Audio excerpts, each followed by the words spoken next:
Feeling the need for change is at the heart of your ability to make it happen. Welcome to Turning Inward. I'm Vivian Carrasco, your teacher, mentor, midwife, and host of this amazing podcast. Together, we're going to navigate our interior lives.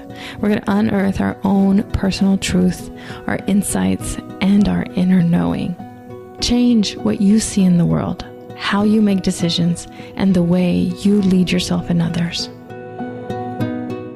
So I don't know why I was so nervous about talking to you. Oh, come on.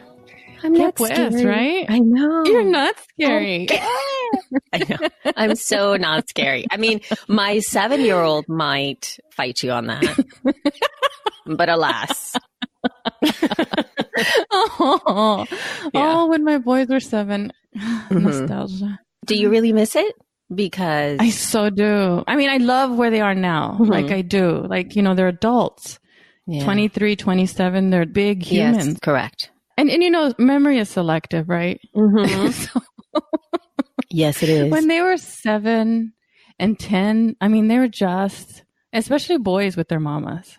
Yeah. They're adorable, but they've got so much energy but yeah, I do miss it. I just don't know that I want to go back to it, but I miss it. Yeah. Because now I sleep 8 hours a day. I go to the bathroom by myself, I know. all kinds of fun stuff. It's the little things. I mean, it's so funny that you have to state that, but it's just those little things. I often think about that too, where it's like we take it for granted most of our lives, however long it takes us, if we choose to be parents and whatnot, to think that there's going to be a big chunk of your time where the solitary experience of going to the bathroom is no longer going to be an option, And I mean, really, when do you do that other than when you're a parent? I mean, when you're a kid, maybe your brother and sister comes in there, but now even my 7-year-old is like, that's her private time. Like she's, it's not that we've ever said like, you need to close the door when you go to the bathroom, but she has figured out this is something we do privately. This is private for me. It's like, yes, it is private. So the way that I had planned to start this podcast is totally out the window.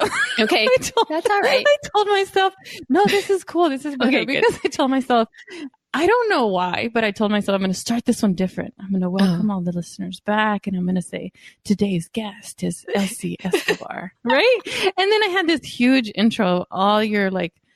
Oh, listed. you're so sweet. Oh my goodness. Well, because I don't know if this is PG or not, but you're a badass at podcasting. You're so sweet. Like you are the trailblazer, not just for Latinas, but for podcasters. Oh my God. Right? Well, I want to take that. Yes, absolutely. Although, sometimes it feels, truth be told, it feels like, you're like this. I mean, inside, sometimes you do feel it, you're like, oh my God. I do. I feel proud of that. I feel proud of being a trailblazer. I feel proud to be able to speak up for indie podcasters. And then there's the all powerful media entities that have come into the space as well. And it feels like you're this tiny little, cowboy, just jumping up and down. Hello, I'm here. I'm so powerful. And there's these giant toys, and you're just like, oh my gosh. So there are times when it feels like that. Yeah. I mean, from where I look, and I did a little bit of research, I did not find anyone that sort of even stepped up to where you are, just as a Latina and as a change maker in the podcasting space. And when I met you in 2014 at the inaugural podcast movement, I mean, I had no clue about this medium, about this industry. And, it's just you and you. It's just goodness. So the intention behind this is I wanted to share just you, right? Elsie, all Elsie, the whole shebang.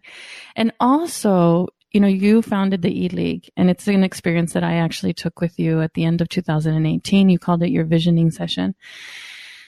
Ay, Dios. And it was amazing. I mean, there was a point in there where you said something about seeds, and I love the metaphor of seeds. I use it all the time. It'll take time for these things to grow. That, promoting, sharing, talking about the E-League is something that I wanted to kind of go back and forth with you on my experience and also how you came to envision it over the years, how it came to form. So maybe we start there. ¿Qué es? What is it? It's really interesting because I think the seeds of that were planted way a long time ago. And I think the concept of the Ilig itself, it just kind of grew out of my desire for more. I think that's what it is. My desire for more and my desire to continuing to not only help myself continue to give voice, which is a giant theme in my life, but also to support you all to continue to also do that as well. And I started sort of like that growing process when I was teaching yoga. So I was teaching yoga public classes and private classes for about a decade. And I became very frustrated with the business of yoga in a way, because I used to spend a lot of time preparing my classes, and my classes, as always, at least for me, were an experience for whoever came into that room. I weaved a theme into the class. I really brought philosophy into the mix. You couldn't really just check out of my classes. My classes were not leading people through poses. They were teaching the postures themselves, the asana, from a real physical stance, meaning like I really was nitpicky about alignment. But at the same time, I weaved it into philosophy. And that layer of philosophy was something that was grounded in something that people could understand. So I spent a lot of time theming my classes and making sure that in some part of your subconscious, you were able to take the teaching away into your everyday life, which is really what, for me, yoga is about. It's about being able to make the best choices that you can during your life. That's the practice. And so my frustration was in the fact that I spent all this time teaching these classes, and people got, they understood it in their bodies and all that kind of stuff. But there were so many times when it was like a one-off, right? I could never build on it. So there were some people who were getting it and they wanted more. Like they wanted more depth. They wanted more complexity. They had much more adept questions, not only about the postures themselves, but the philosophy.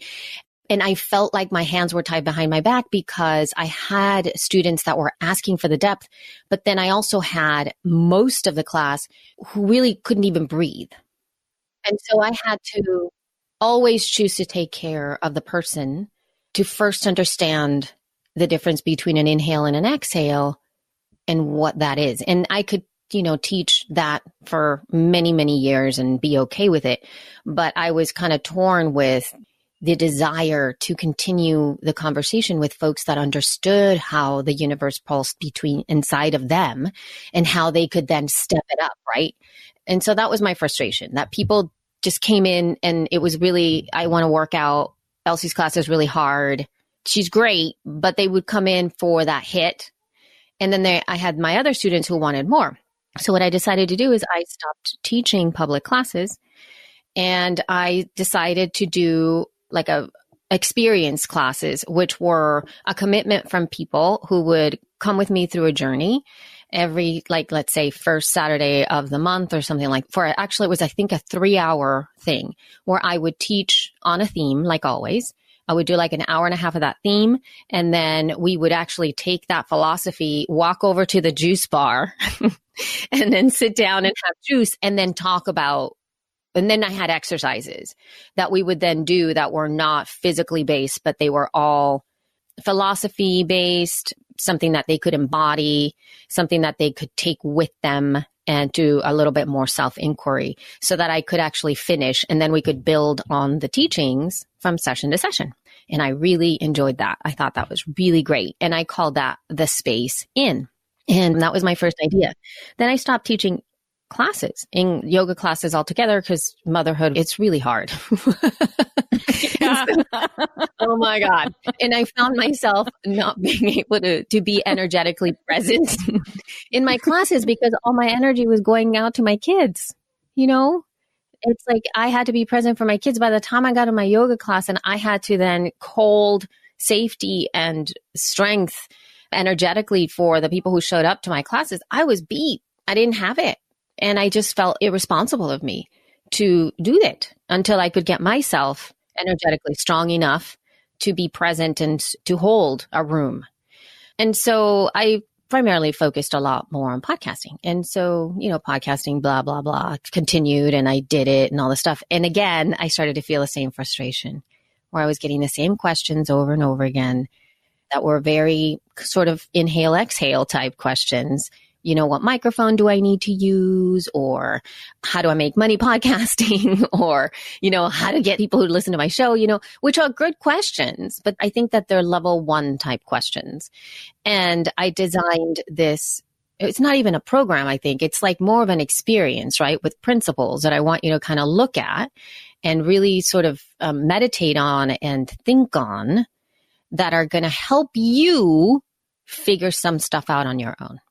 And it's an experience that's very one-on-one, and it's very much about where I thrive, which is that intuitive getting of who you are in your totality. So it's not like I have these things and everybody needs to do these things, but I am going to have my one-on-one session with Vivian is going to be totally different than my one-on-one session with Jen or with Cynthia. They're all completely different and based on the same principles, but everybody needs slightly different.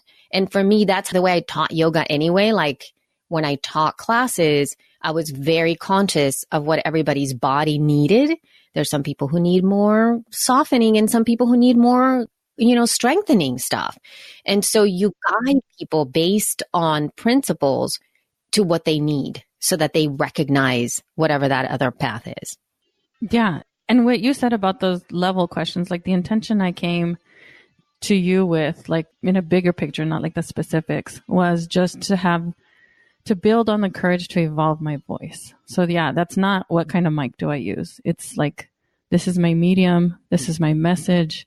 There's an evolution happening. And it was that accompaniment that you're talking about. And it's beautiful because I didn't know that background about how you did the space in with yoga, because you totally brought that into what we went through, what I went through in the E-League. Not only is it that intimate one-on-one, but you also had the support of a community built into it. I have never seen anything like it. I think it's genius. Oh, thank you. The community, and it's tough sometimes because it's hard to, and again, I feel that that's where energetically I need to be really present. So whenever the E-League is happening, I had to design an experience that could use my given boundaries, right? So I have low bandwidth. I couldn't really, I guess most people do online, like video classes and webinars and things like that, which I think are great. They're fine. And also calls, right?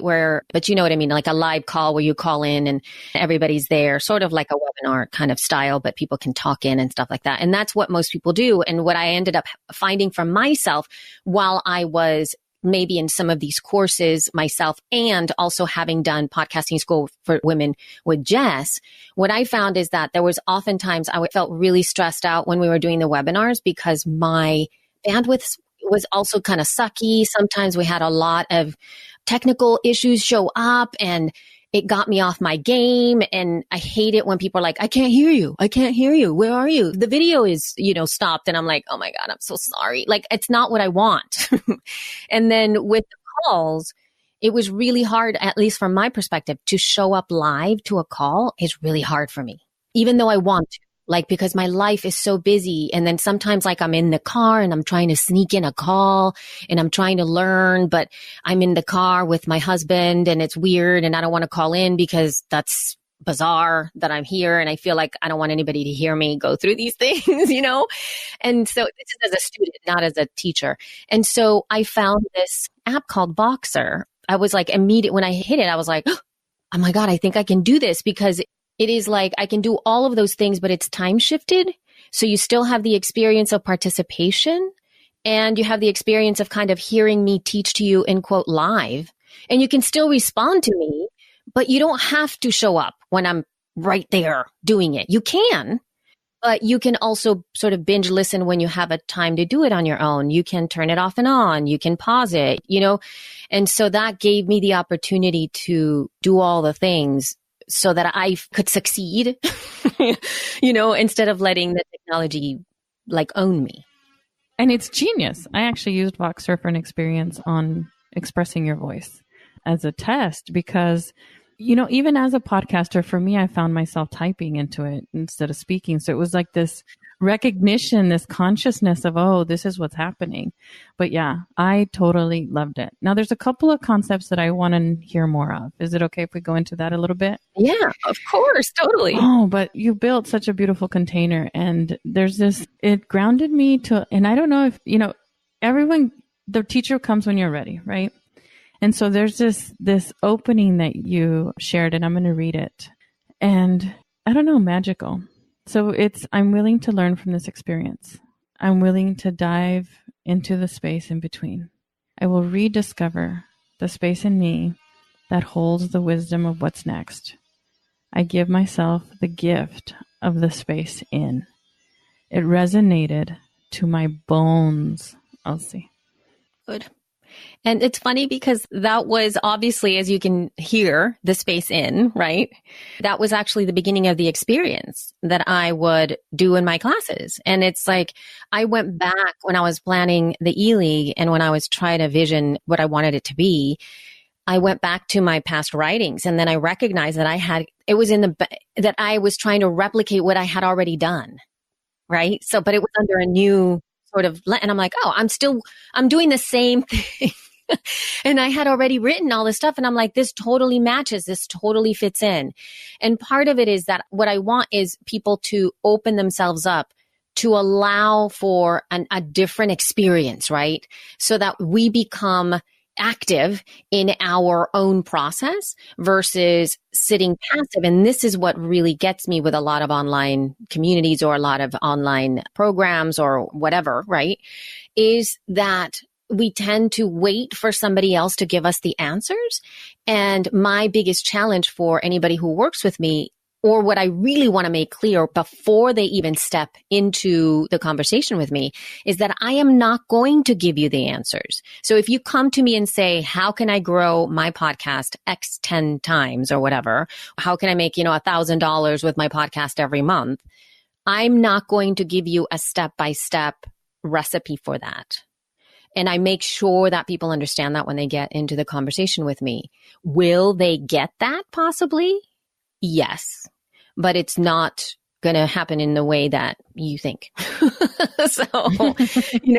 It takes time. And a lot of this is what I have found with the E-League is that people tend to come back because it's not, the only thing that stays constant really are the principles, the E-League essentials, which is given in a podcast form, in a private podcast form. And it's super simple little things you can listen to whenever you want.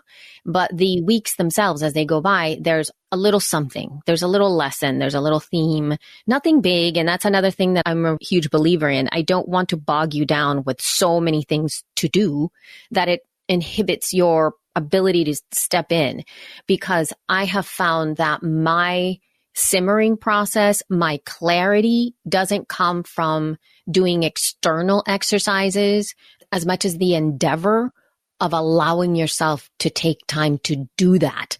I don't know if that makes sense. Like, totally does. Yes. It's like you give yourself permission and then the learning comes. Yeah. It's kind of like homework, at school, that how many times we got those worksheets that you just needed to get through and then you did them, but you only remembered at the moment that you were doing them because they were using a different part of your brain. It was like busy work, kind of.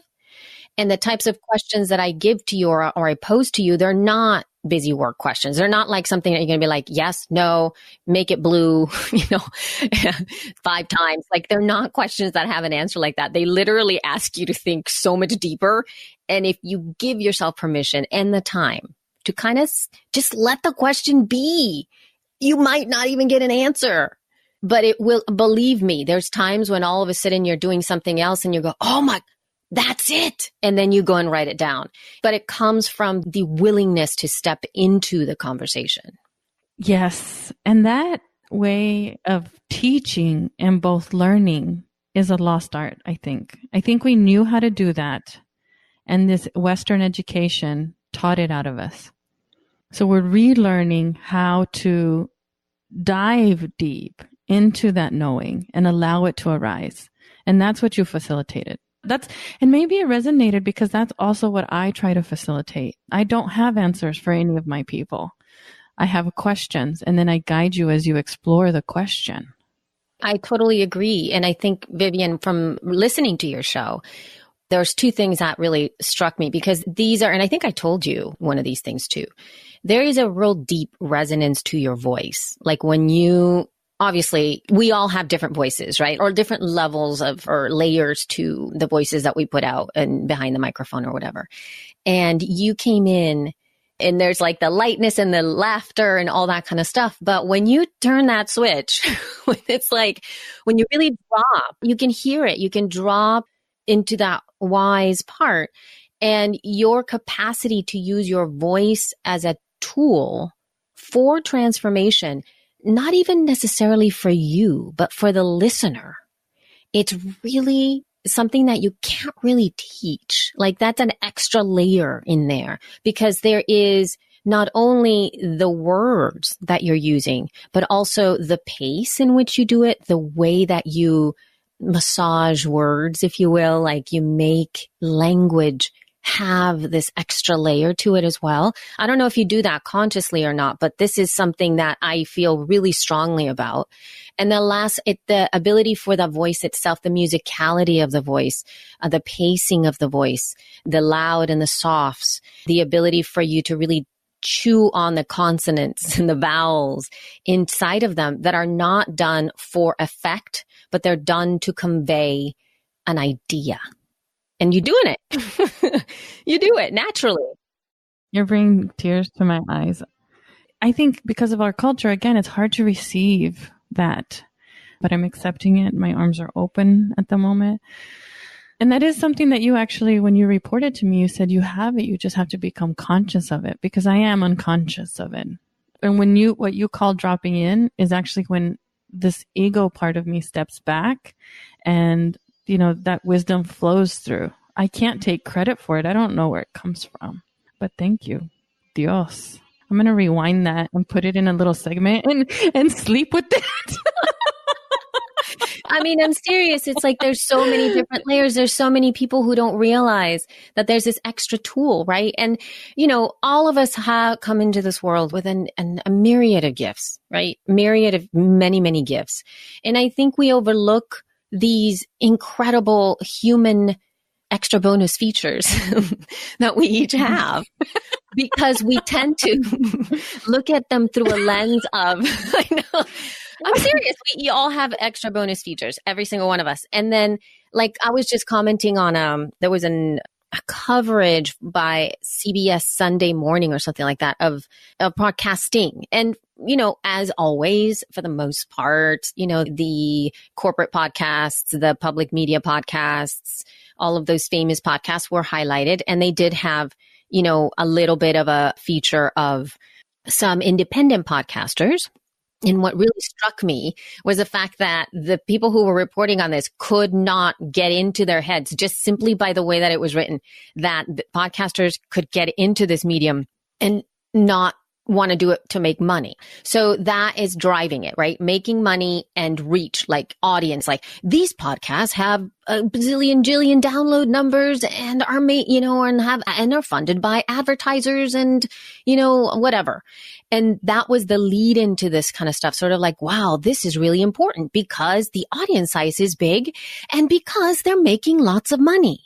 And so we think that that's what we value, whereas all of our bonus features that I'm talking about here are all incredibly valuable gifts that we each have that can affect culture at a much deeper place than having the money and the, download numbers. I'm just talking in terms of podcasting. And so each of us have different things. Some of us might be able to write incredible copy that we can share with, our podcasters. There's some of us who have voices that happen to be better behind the microphone, right? There's some people whose voices really work well behind the mic and they sound so beautiful. There's some people who are incredibly off the cuff, like Jess, my partner in crime, Jessica Kupferman. She is incredibly amazing at like improv type stuff, where behind the mic, she'll say things that in a million years, it would have never popped into my head. And they're both incredibly highly like wise, and sometimes just totally hilarious. I don't have that. Like, I couldn't even try. My mind doesn't work that way. And so I think we really need to value these little bits of pieces of all of the things that we are in a way that also sees that these are amazing opportunities for connection, and it all looks different. So for those of us that have like when I'm talking right now about voice, I'm talking about our actual physical voice, that we have, that we might be, slightly better than average with that. And that's not wrong, and it's not bad. It's, again, using that tool for auspiciousness, great choices, and to further get our ideas out there into the world. I love how you're such an advocate, how you literally stand for both us as students, and leaders, right? We're all change makers. We all have ideas that we're promoting in the world. But that passion literally resonates through my body. I just want to recognize that in you right now. That advocacy is amazing. It's like you're a mama bear fighting for her cubs. Yeah, I just get so fired up about it so much. So much. Beautiful. There's one phrase that you used in the E-League that I would sit with, meditate on. And I want to hear from you what that practice is. And you called it ear to ear as a practice. Tell us more about that. So that ear to ear, to me, again, and this is from my teacher, from one of my philosophy teachers in yoga and stuff. And part of it is that I used to, when I was training, when I was really actively both learning myself and teaching in the process, I would go to these philosophy classes by Dr. Douglas Brooks, who's still teaching, by the way. I mean, I'm still learning. I'm still wanting to take his courses again. But it was very, what I would say, high level Indian philosophy, Indian history, tantric philosophy, Sanskrit, studies of the sacred texts, like all this kind of stuff. And whenever, this is essentially, think about this from the sense of like your regular general yoga practitioner. And then you go into this class with this man that is in the same yoga studio, and every other word you've never heard before. It's like a whole other language. And I remember the first time I sat in his class, I literally did not understand a word. I was writing notes. I literally was writing everything he was saying as much as I could put down because I didn't understand. And so I was like, I got to do something. But once in a while, something hit me. And I remember him saying, that this is a practice of ear to ear, not from mouth to ear. And whatever you are meant to hear, you will hear. And so I kind of really sat with that because I wasn't, again, as Western schools are, you're supposed to just know the stuff. You have to, the teacher said it and you memorize it, right? This is the question. This is the answer. And in the classes themselves, I started to see that concept is prevalent everywhere, especially when I was, again, teaching yoga and whatnot. I would have students who came to my classes 3 times a week for years. And I often repeated the same stuff, like over and over and over again. Same things, same actions. I used very specific vocabulary to lead people in and out of things. And I remember one time, and this happened many times, it wasn't just this guy. He had a lot of pain in one of his wrists or his shoulders or his back, something. He had pain somewhere. And I always lead people out of pain through the process of, just the alignment principles. And I remember he never listened to what I had to say until he was in pain. And then once he was in pain, he really was listening hard, right? To every minuscule little bit that I said. And then after we finished class, he came up to me and he said, "Oh, you mean like this? Thank you so much for saying that." And then he gave me a phrase that I use every class. And that's the thing. I've been saying it. It doesn't matter how many times I say it. You have to be ready to hear it, to listen to it. And he finally did. His awareness, right, expanded. And then he was able to hear what I had to say about it. Yes. And that's the phrase that you used just now, wanting to learn. Being in a student space, opening. I think you said something earlier, like softening. And one of the phrases that I wrote down that was beautiful for me as you were leading me through the E-League was open to grace. That receptivity, that softening of, I know somewhere is the learning, is the knowing, and I'm just relearning it. Becoming aware of it again is how I experienced it. So in that student story, he'd heard it. You'd moved him through that practice for years at a time. But when he was receptive to it, then he actually listened to it. Yeah. It's hard. Sometimes it's very frustrating because you're like, I told you that. And you know, when you as a teacher have to be really humble and offer the feelings up, which I have done a few times, is when, you know, folks come to me for work, either to work in podcasting or whether it's a body thing or a yoga thing at any time, right? They come to you because they are in some kind of pain. So, you know, in podcasting, a lot of the time, it's just, you know, whatever, all the different frustrations that we might have behind the mic, whether it's professional, money, whatever, you know, technical. And then you give them the solution. It's like, okay, I see what you're telling me. Here's the problem. And then I go, and these are the things, right? These are the options for you to then act on. And I lay it out. And as you know, I mean, I sent you like a little bit of a sort of like a report for you with some of my notes, right? So I craft all this stuff and I usually do that with clients. And sometimes it's a shorter report. Sometimes it's a very in-depth report, depending upon what the questions are that they ask for, because I deliver the questions from the questions. And it's very frustrating when I spend all that time and then I see zero action, like nothing. And then later on, they come back and they go, oh my gosh, I just found the solution. And then they link to a blog post or they share somebody else's words that are essentially the same thing that I said, but it's in this other form or from another person. And it's hard, I think, as a teacher to be like, that's exactly what I told you, like 6 months ago. Oh my God. You know, but usually I literally have to stop that sort of negative frustration that comes up because obviously it's ego, because I want you to say, yes, she told me. But then at the same time, really, if we are true in our seat as teachers, we offer it up. And when they're ready, they'll sit into it. You know, they'll step into it and move from a place of gratitude of saying like, well, I am glad that you figured it out or that it now makes sense to you. Good for you. Well, and I think part of that is that sometimes we need to simmer in that pain even more. I mean, the only thing, humans are moved faster by pain than they are by joy, which is unfortunate. And that's one of the things that I want to turn around in this world, right? That our design is to take action from pain, but we can learn to train ourselves to bring the joy into our lives and let that move us. Let that bring us into a state of, one of the words that you used a lot was wonder. And I loved that sitting in a student perspective, because even though my pain that I came to you was, I had come to the point where I was like, I'm giving this up. Podcasting is not the thing for me. Went through, you know, a spiritual experience and all this stuff and figured out, no, this is the tool. Like, this is the method. This is the process. This is my gift. I just have to open to it. I have to allow it to serve the world, you know, whoever's connecting with this. And that's what I came to you with. I'm like, this is the commitment I'm making. And you use the term binding yourself to your choices. I want to get into that, but Dios, I lost it. It was just this.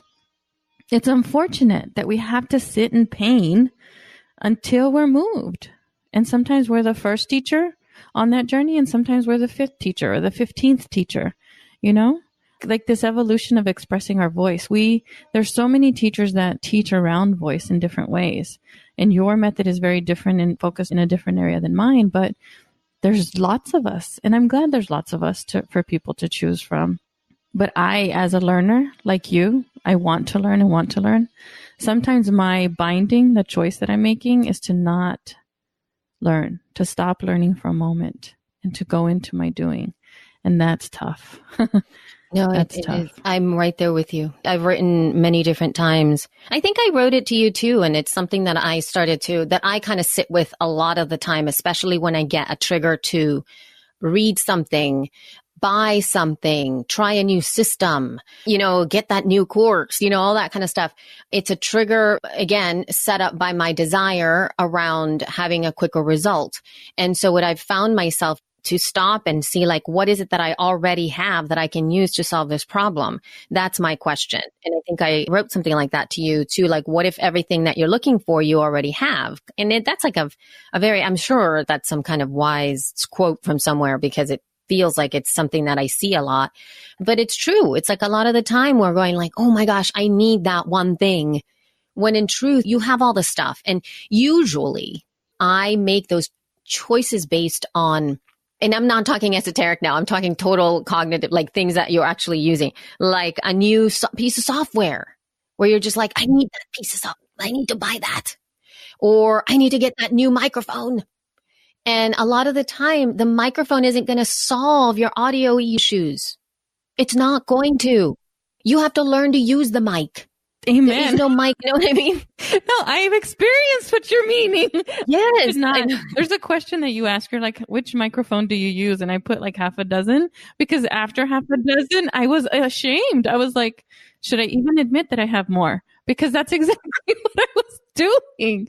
I was like, maybe this mic will be the magic microphone that will teach me. No, because it's crazy. And it's so frustrating because, again, we're looking outside of it. Like, I had somebody so we have, for the She Podcast, we have, the She Podcast Super Squad. And so we have like a Q&A every week inside of this little private sort of like VIP little group where Jess and I answer questions and stuff. That you can sign up through Patreon, correct?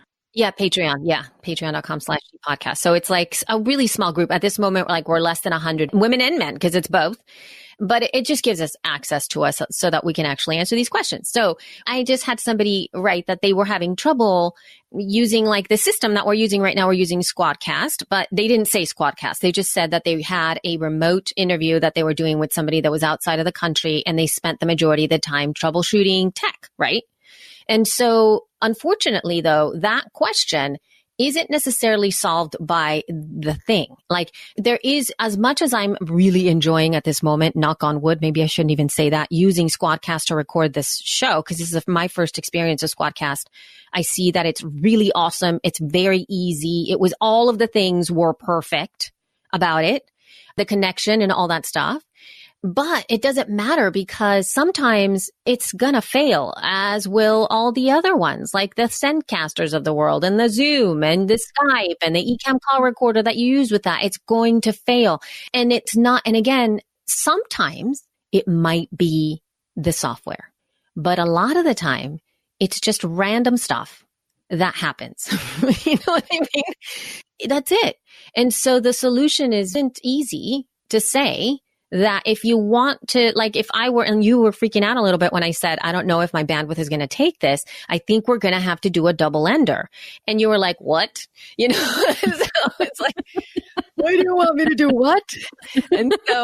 And part of it is that the idea of the way to make each recording remotely sound incredible is to have you, Vivian, recording locally where you are, and me, Elsie, recording locally where I am, and then merging that in post. That's the most stable way to do that.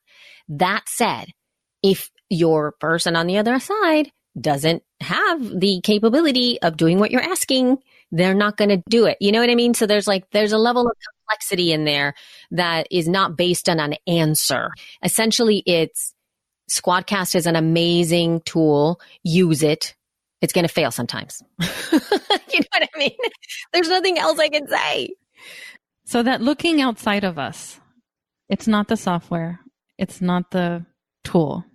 Because there aren't barriers, really. There literally are almost no barriers to doing this. But we find them. And then we make the software. We make the tool. When the answer is inside of us. Oh, and you said post. I think most people don't know what that means, but I'm pretty proud of myself for recognizing it. You mean post-production, don't you? Oh, yeah, post-production. Yes, sorry. I know. You're like in post. You're like PhD level of audio. I know. Sorry. So yeah, in post after the show, yeah, you put it together after you have both pieces and everything's done, and then you put it together then. I mean, it's not an easy thing and it takes longer, and most of us don't really have the time, which is, again, you make your choices based on your bandwidth and what you're, how to set yourself up for success, I think to me is essential in podcasting, and being able to make the choices that most align with your lifestyle and who you are as a person, meaning, what's your tech love? That's a question that I ask all the time from newbies. Like, how much do you love it? Is it a lot? Like, do you really just love to figure all this stuff out? Because there's some people who just really love to do it. I'm one of those people that likes to test things out and push the buttons and do and all that kind of stuff. And then there's some people who are just like, no way. No, thank you. No, thank you. I don't even know where the button is. And I kind of don't want to know where it is. I know that I have to. And so there's like a balance in there. But if, so you have to make choices based on what you love. And is that what you mean when you say binding ourselves to our choices? Yes, that is actually part of it. It's because, and again, it's not an excuse, right? So it's not like, because you could bind yourself to a very bad choice, as in like, you're living with an abusive person and you're like, well, this is who I married. I mean, you could do that. And I guess there's a part of that where the boundary is set, and then these are the choices that you need to make with the rest of your life and whatnot. But then it doesn't give us the ability for us to go like, well, my life really sucks. I mean, you can say that, but really you chose to bind yourself to that. So you can also shift it. It's still a choice, but it's like the ability for, like, let's talk about having again, in terms of binding yourself to your choices. It's the way that was like really positioned by my teacher as well, where he was saying like, we tend to think that bondage is not good, meaning like the word itself, because it comes from a sutra. I forgot the name of the sutra, but it's called Jnana Bandha. Knowledge is bondage. And so most of us tend to think like, well, knowledge is bondage. You're thinking that bondage in a negative term, because for us, bondage feels negative, right? At least for the Western side of things, seems like a kind of a hard choice. But that knowledge is what's going to give you the freedom to make the best choices that you can, right? Because let's say you really know deep in your bones that smoking is a bad thing for you, like all over the place. It's going to empower you to internalize that and make the most freeing choices, right? Because it binds you to that. And it also doesn't give you the escape of pulling the wool over your eyes, because knowledge has bound you now. You know what smoking is doing to your body. You know it. And hence, it's actually empowering you to do whatever it is that you want it to do. And a lot of us just don't choose to do that. Also, the other thing is like we choose our mates, right? So if we choose to bind ourselves to a partner, that doesn't necessarily mean you can't have all the others, which is exactly what we think. Like, oh my God, I'm married now. I could never have all these other men, or at least for my case, but at the same time, it's like we always see it from that perspective as is like we're losing out on something. Whereas if we're binding ourselves to somebody, how amazing is that? Like, we don't have to worry about all the other stuff. It's like it gives us the opportunity to expand and to be so full and to, experience a relationship so fully, and to allow us to be in this world full of all kinds of people, knowing full well that you have bound yourself to this amazing opportunity and an amazing partnership and an amazing experience, right? And so it just offers up the other way around, instead of like, now I can't do all those things. In fact, you can do a lot more because of the choices that you've made, right? And in truth, and I've been married to David, I think 27 years at this point, maybe 28. I don't do math well. but speaking from experience, it is not a single man that I've been married to, even though the wedding, right? Like, there are evolutions of at least 4 rebirths of this man. And to relearn who he is and become intimate again with that person, that is, I don't know, it's a sacred bondage, I think. Because what you and I seem to do, and I think I just recognize this in my heart, is that deepening of an experience. And what I hear you advocating for is that deepening of the experience, because there is a population in the world that is on the surface and doesn't break through that ice. But when you break through that ice, you experience like the depth of the ocean. And there is no end to the exploration of that depth, ever. It never, ever ends. Like even me now with my grown children, I am getting to know them as a whole different persona and a different person than I knew them as. They are different people, even though they're the same human. So I recognize what you just said as this deepening, like this binding ourselves to our choices is allowing. You use this term a lot and it really made an impact on me. So I'd love for you to share more. It's this decision to soften to it. You said opening to grace. It's like it is the capability for us to soften is possibly the first step. And what I mean by that is, oh my gosh, it is such a hard thing to convey when you are. This is why yoga for me was so important, to get some of these concepts across, because then you could physically do it. Meaning not everybody can, but you could strive to it. And when you get it, you're like, oh, it's like this. Like that. So especially when let's talk about when somebody's in pain.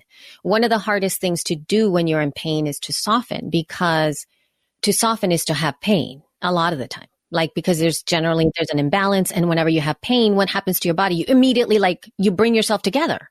Right? You pull yourself together. I'm even like making a fist right now and like gripping my muscles, because usually when you are in pain, whether you have like those sharp pains anywhere in your body, when you tweak yourself, the first thing that happens is you pull in. And so when you're drawing into that place, that's actually protecting you. That's a good thing. There's nothing wrong with that. You're not supposed to soften then. We are meant to pull ourselves together. You draw into the midline or to your heart to steady. But before you can do that, though, in order to start to recognize a different choice, especially when you're not in pain, because in chronic pain, we are in this perpetual state of pulling in, and then that becomes a hardening. And so there is no nuance anymore. It's like this or that. It's I'm in pain or I'm not in pain. The possibility of anything in between is no longer something that in our brains happens. So we are not only holding in our bodies, we're also holding in our brain. So the capacity for other isn't there anymore. And so softening is simply just the drop of intention to consider something different. And so it's like, okay, what would it feel like in your body if you didn't have pain? Like, what would your body feel like? And I don't want you to give me words kind of thing. It's like, and then even when I say that, like, can you allow yourself to soften? And then even if I just say that, there might be a possibility of knowing, oh, I can let go a little in your body. Skin softens a little bit. There's a little more breath. Maybe it goes deeper. Maybe there's like a softening on your face. Maybe your hair feels like you could feel your skull a little more. I don't know, all of these little things. And so your shoulders drop. There's so many different shifts, right? And that just allows for the possibility for something different. And I'm not saying that you don't have to stop it, but if we don't allow for that softening before we take action, maybe it is a powerful action. Maybe it is a strong pulling, drawing in action. But if we don't allow for that level of sensitivity, sometimes there is a disconnection and we can possibly cause more pain versus less. So for me, in anything that I do, that is a big step, particularly when I'm, taking a big step to go on stage or to speak up or all that kind of stuff. Softening is big for me, for sure. But softening connotates vulnerability too. Like when I imagine softening, I'm exposed. And that vulnerability, I think we are more powerful in our vulnerability. It's almost a trick of the mind to think that we have to be hard in order to have power. But that's force, and that's totally different than power. Oh, yeah. Gosh, I mean, the levels of just dissecting that aspect of what we do could be transformative for somebody, and even just kind of sitting there. And the first time I would say that to someone who is like not in the space of maybe haven't heard any of these things before might be a little like, what do you mean soften, right? Because we have an understanding of words again, in a very unique way, right? So soft is like a comforter, cotton, so that you describe things as soft. And there's also times when you describe people as soft. Oh, he's soft or she's soft, they're soft about the way that they deal with things, and so it already connotes what you're talking about, which is like a sense of like vulnerability as negative in some way, unless it's meant to be soft, like a mattress that you want to be soft for you. It's never really seen as an active thing, like a verb, right? It's usually not used as a verb. It's used as like an adjective, and it's meant to describe something. And sometimes it's not particularly positive for adults. For babies, yes, it's awesome, but not as a verb where it's like, where you're the softening now. And that's like, what? How do you even, what? What's coming to mind is actually an experience that I had when the boys were younger is, because there's a discipline and a training and an awareness that you're building in your kids as you're raising them, right? They're rooted in your love, but they're they're going away from you. And I remember that my image of softening would probably be getting on my knees and coming down to their eye level and sharing whatever I was going to say. That was, it was still firm. It was still directive, but it was rooted in a supportive, grounded, loving presence. And that's what I translate into softening. And when you would say, it has to be an inner decision to soften. It wasn't external. It wasn't something that I was looking for outside of me. It was like, I'm making this decision, this commitment. I'm binding myself to this choice and moving from there. Oh, that is so great. I'm so happy. So, it really is incredibly important, and I have to say too that when you first start with the whole softening thing, and if you're not used to it and you've fought all your life for everything that you've had. And I think like I'm much more aware now, even as a, white presenting Latina woman, I am an immigrant. I am from El Salvador, but I present white, regardless of my, whatever my DNA says, right? And I have light eyes and long hair and all of these different things. And even regardless of that, there are so many people who are like, everything is fight, right? Everything is like, you just have to strive and work so hard for every little thing. And there comes a point where if you soften, it feels, the pain, right? The pain, the ability for you to kind of process all of the fight. And it hurts when I start to feel of that within myself, where you recognize the plight of like my people, essentially, to have to fight so hard and all for everything. And the constant like, no, no, no, and you need to stay in your place kind of thing. No wonder it's so hard for our culture to find an balance between softening and strength. No wonder that there is also a misrepresentation of that sense, because there's also the other side too, Vivian, which is that bowing side, which is that, at least in my Catholic upraising, there's a level of guilt over a lot of choices.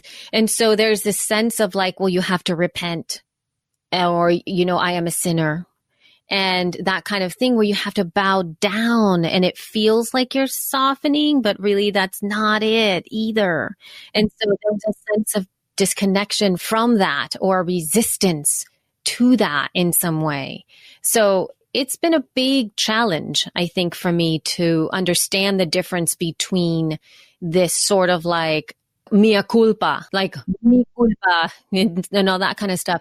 It's like to feel from that place versus a stand upright fullness that just softens the outside of the skin. It's a different thing. And you and I touched a little bit on that conversation about being Latina. You call yourself presenting white. And for me, I felt, and I'm grateful for, my parents and their efforts at assimilation, right? Having us fit in.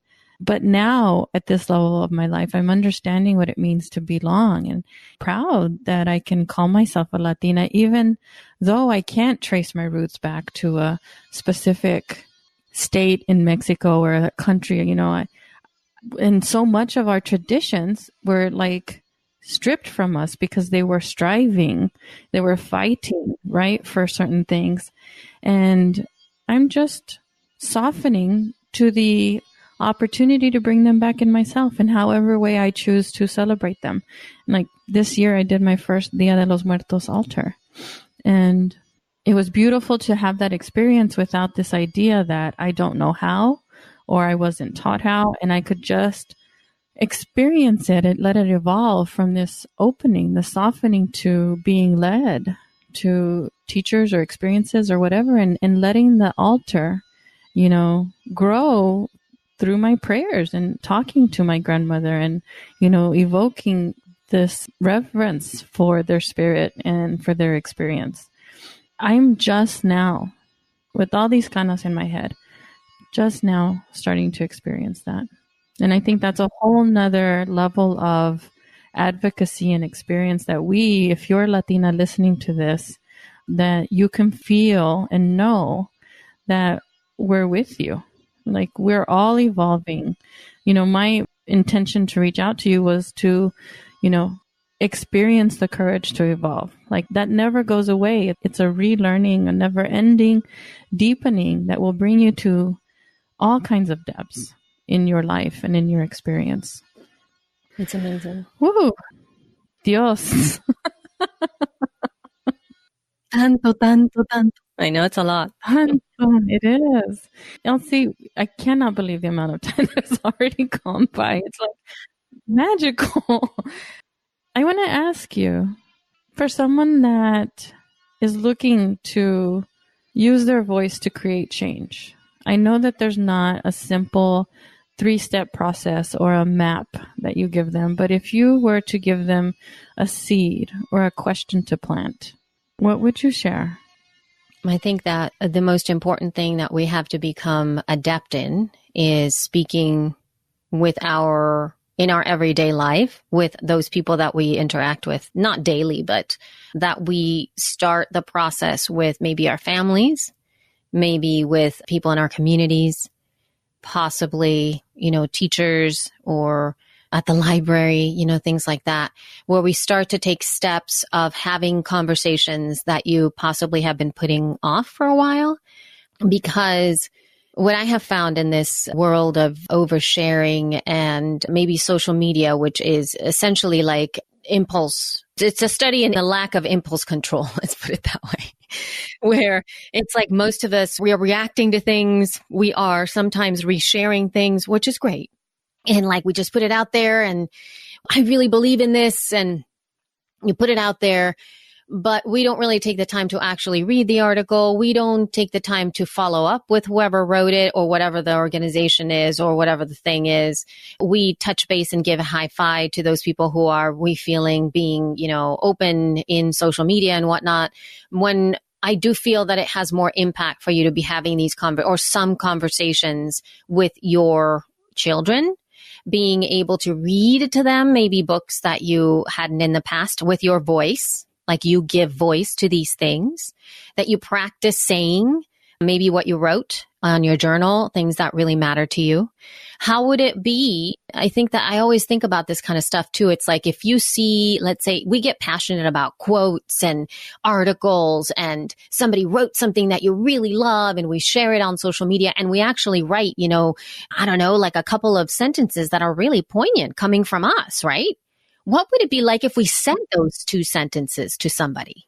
Like we said them exactly like you wrote them, and say, my God, this is an impactful article on the New York Times that I just read that involved, whatever and in the other, and it really taught me so much. What if you shared that and you verbalized it with your best friend, or you saw somebody, at school or something, like one of the other teachers or something like that, where it's not necessarily about having them read it or having them, do something specific, but it helps you practice your voice, being able to say it. Because even Vivian, you were talking about, getting in Voxer and having a hard time, like sort of welcoming each other, if you will, or sharing your feelings in your voice. It's set up for that. And we still sort of step away from it because it's scary. So I challenge you that the next time to consider, if you're going to share something that really means a lot to you, sure, share it online, sure, highlight it, but also consider giving it voice and with humans. And then that doesn't mean for you to get behind and do some kind of Facebook Live, because that's still removed. I understand that you're saying it. I get it. But I want it to be an intimate communion of some kind so that it becomes with somebody else. It's with your kids. It's interesting, that there's so much.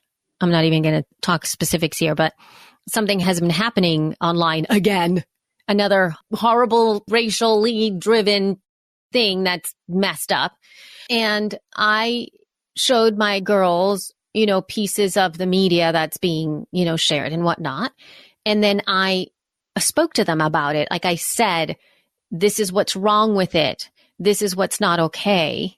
Do you see this difference? And it forced me, and I almost cried because I felt like, wow, I want them to understand. I want them to see this lens of why this is not okay. I want them to see that. And it's a much more powerful choice, I feel at times, than if I retweet something. Or if I just I'll just share it, I'll like it.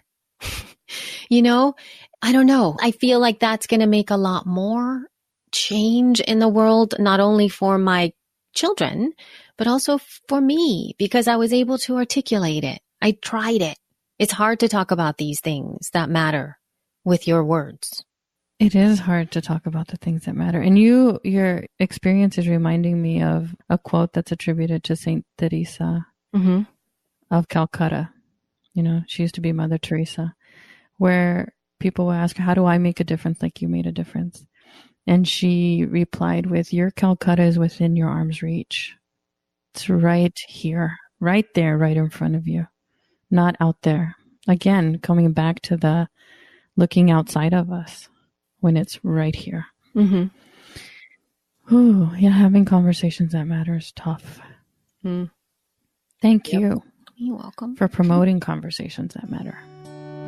If something needs to change and you don't quite know what it is yet, tune in and turn inward. I host an online learning community where we can figure it out together. It feels like a little family, and it's a place where you can be supported and offer support, because togetherness sparks change.